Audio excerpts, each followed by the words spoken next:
संतोष देशमुखांच्या कुटुंबियांनी भगवानगडावर नामदेव शास्त्रींची भेट घेतलेली आहे। आरोपींची मानसिकता तपासण्याची खरी गरज होती असं धनंजय देशमुखांनी यावेळेला म्हटलंय। आम्ही कधीही जातीवाद केला नाही।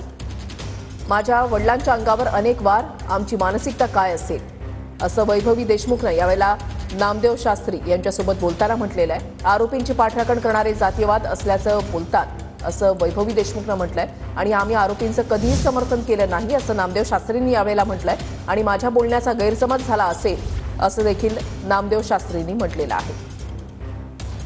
जर इथं देशमुख कुटुंबीय जर जातीवाद करत असते तर कमीत कमी ही घटना घडल्यावर तरी कुठंतरी दिसलं असतं की हे कोणीतरी त्यांनी जातीवाद केलाय किंवा आपण। त्रास जास्त होतोय कशाचा की एका दलित बांधवाला वाचवायला गेलेला भाऊ आपला त्यांनी तिथं जात नाही बघितली।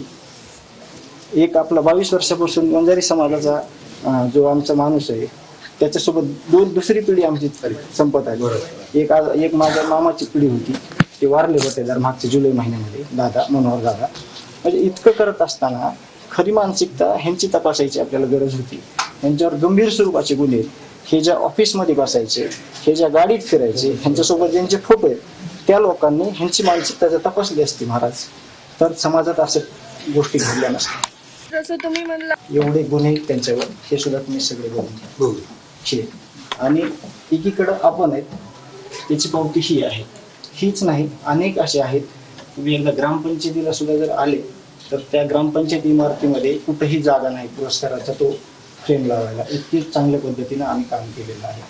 आणि तुम्ही म्हणल्याप्रमाणे की म्हणजे एक थेंब जर रक्ताचा दिसला तर आपल्याला एवढा त्रास होतोय, तर ते फक्त मी लास्टला दाखवल, कारण का मी आतापर्यंत त्या दुःखात गेलो नाही। म्हणजे मी पूर्ण संपून जाईल मी नाही, तुम्हाला जे आता दाखवणार आहेत ना ते खूप भयानक आहे। म्हणजे मी ते म्हणजे तुम्हाला एक्सप्लेन पण करू शकत नाही आणि मी स्वतःला हे पण करू शकत नाही, खूप भयानक आहे। तर ह्या दोन गोष्टी आहेत, हे सगळे क्राईम मधले आहेत। हे आपल्या भावाची एक पावती आहे, एवढीच नाही तर तुम्ही सगळीकडे बघा।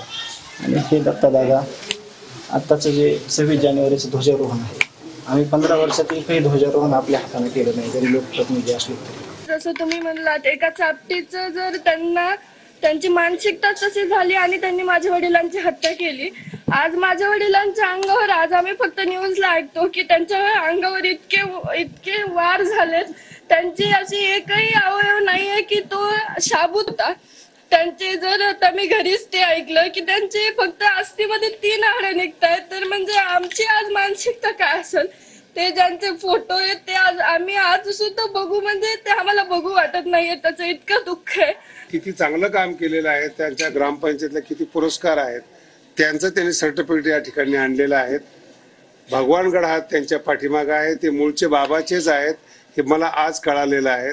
बाबाला मानणार आहेत आणि त्यांची जी जमीन आहे ते 3 पिढ्यापासून वंजारी कुटुंब करते। म्हणून जातीवाद न करता खऱ्या आरोपीला शिक्षा व्हावी हे या भगवानगडाच्या गादीवर माझं सांगणं आहे। याच्या अतिरिक्त जे काही आहे आम्ही बसून बोलू।